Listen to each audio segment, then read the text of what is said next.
Om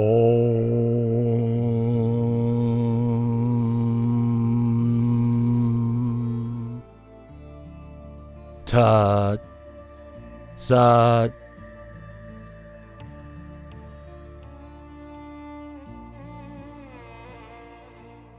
Bhagavad Gita as it is.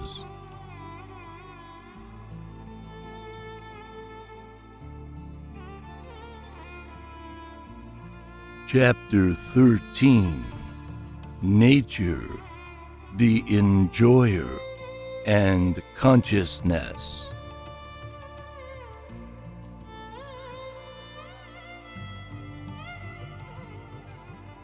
Arjuna said, "O my dear Krishna, I wish to know about Prakriti, nature, Purusha, the enjoyer, and the field, and the knower of the field, and of knowledge, and the object of knowledge.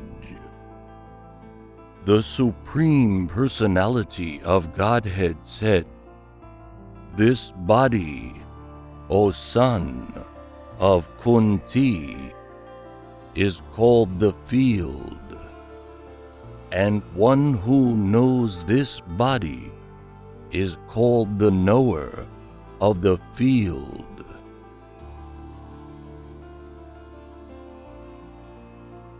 O scion of Bharata, you should understand that I am also the knower in all bodies, and to understand this body and its knower is called knowledge.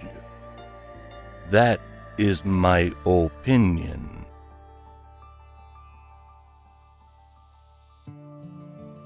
Now please hear my brief description of this field of activity and how it is constituted, what its changes are, whence it is produced, who that knower of the field of activities is, and what his influences are.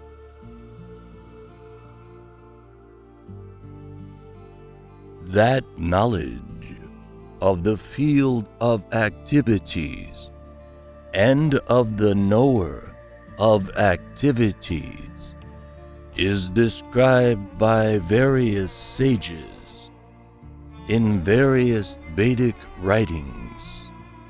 It is especially presented in Vedanta Sutra with all reasoning as to cause and effect.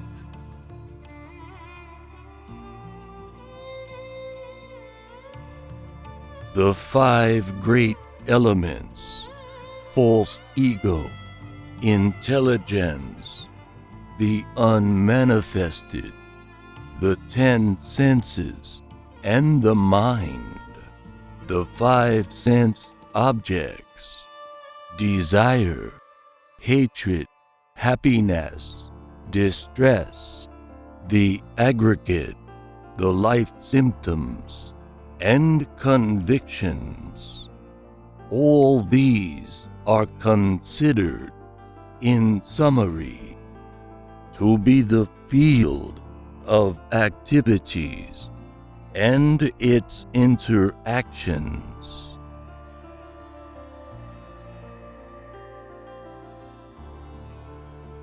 Humility, pridelessness, non-violence, tolerance, simplicity, approaching a bona fide spiritual master, cleanliness, steadiness, self-control, renunciation of the objects of sense gratification, absence of false ego, the perception of the evil of birth, death, old age, and disease, detachment, freedom from entanglement with children, wife, home, and the rest, even-mindedness amid pleasant and unpleasant events,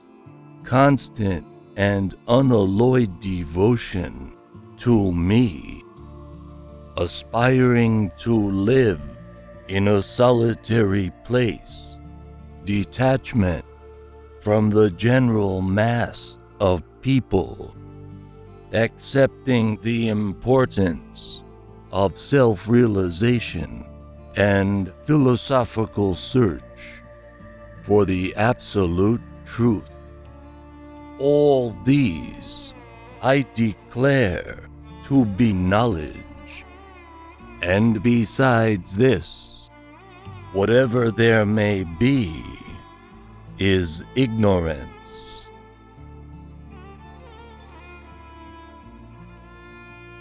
I shall now explain the knowable, knowing which you will taste the eternal Brahman, the spirit, beginningless and subordinate to me, lies beyond the cause and effect of this material world.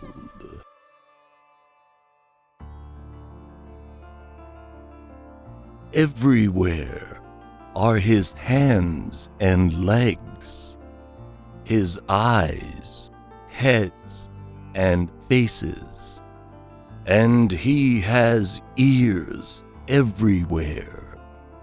In this way, the Supersoul exists, pervading everything.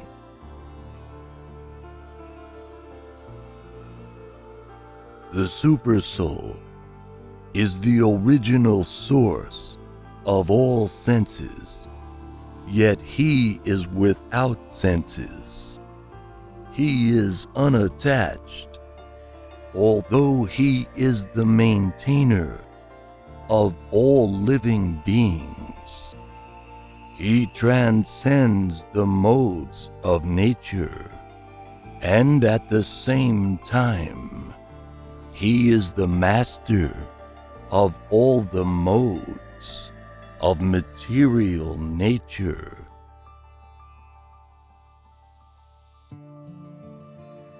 The Supreme Truth exists outside and inside of all living beings, the moving and the non-moving. Because he is subtle, he is beyond the power of the material senses to see or to know. Although far, far away, he is also near to all.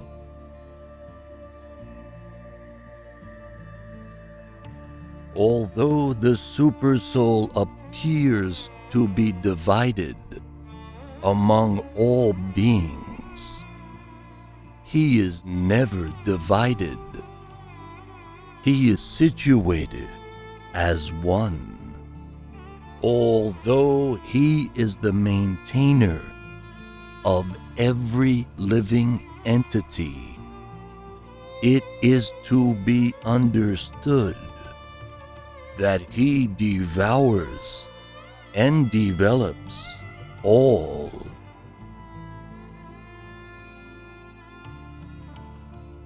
He is the source of light in all luminous objects. He is beyond the darkness of matter and is unmanifested. He is knowledge. He is the object of knowledge, and he is the goal of knowledge. He is situated in everyone's heart.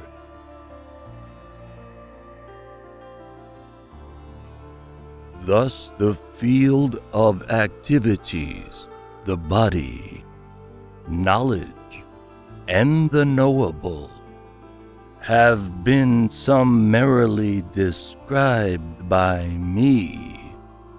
Only my devotees can understand this thoroughly, and thus attain to my nature.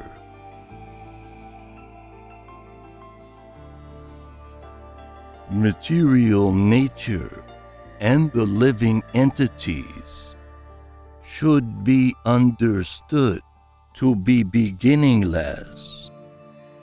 Their transformations and the modes of matter are products of material nature.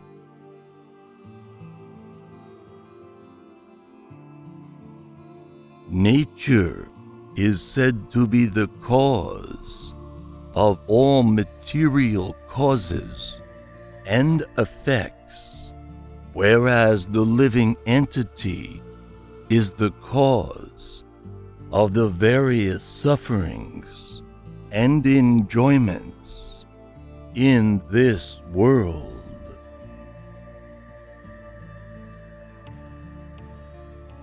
The living entity in material nature thus follows the ways of life, enjoying the three modes of nature. This is due to his association with that material nature. Thus he meets with good and evil among various species.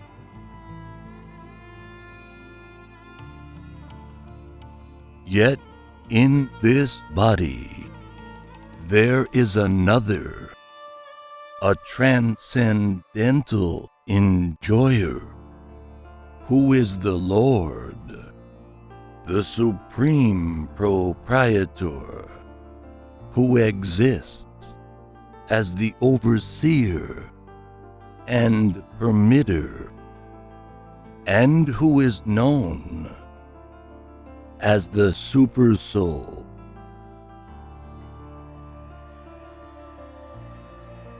One who understands this philosophy concerning material nature, the living entity, and the interaction of the modes of nature is sure to attain liberation.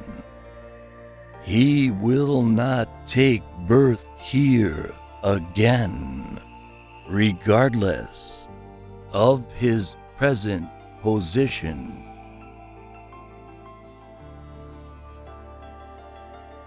Some perceive the Supersoul within themselves through meditation, others through the cultivation of knowledge, and still others through working without fruitive desires.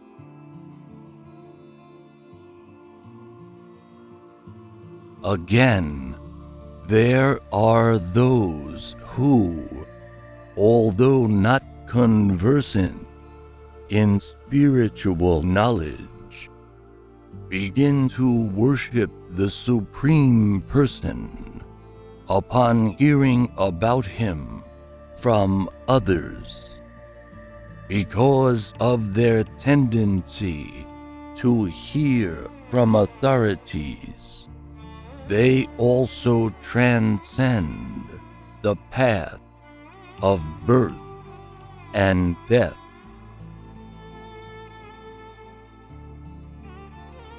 O chief of the Bharatas, know that whatever you see in existence, both the moving and the non-moving is only a combination of the field of activities and the knower of the field.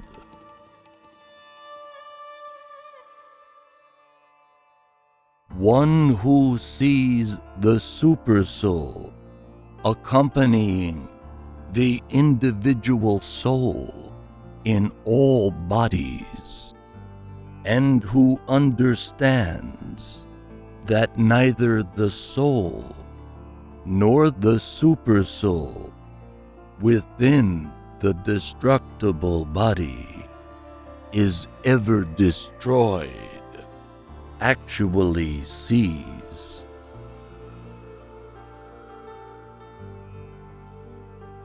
One who sees the supersoul equally present everywhere, in every living being, does not degrade himself by his mind.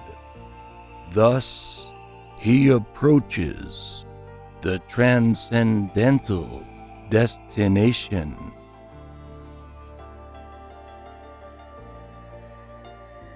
One who can see that all activities are performed by the body, which is created of material nature, and sees that the self does nothing, actually sees.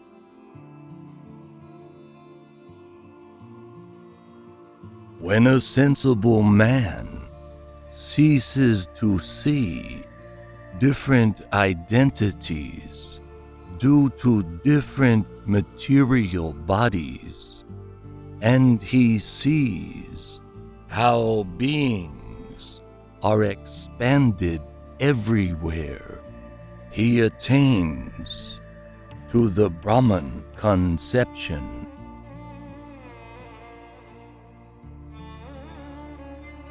Those with the vision of eternity can see that the imperishable soul is transcendental, eternal, and beyond the modes of nature.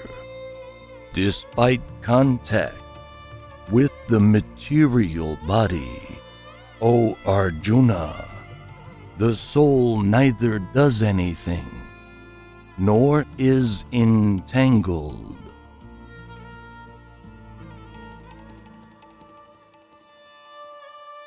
The sky, due to its subtle nature, does not mix with anything, although it is all-pervading. Similarly, the soul, situated in Brahman vision, does not mix with the body, though situated in that body.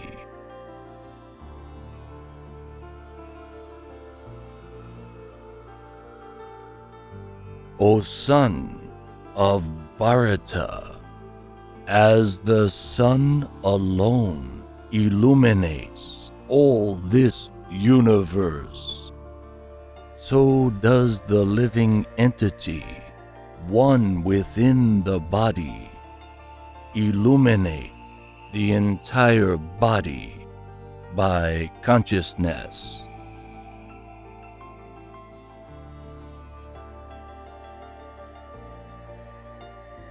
Those who see with eyes of knowledge the difference between the body and the knower of the body, and can also understand the process of liberation from bondage in material nature, attain to the supreme goal.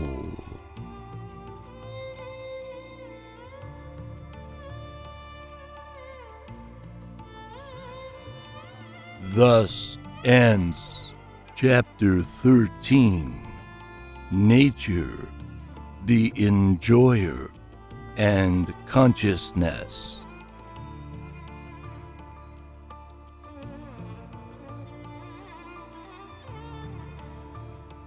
Bhagavad Gita, as it is.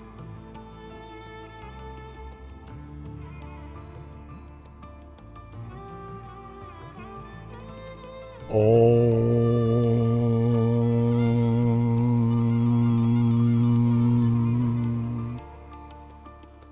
Tat Sat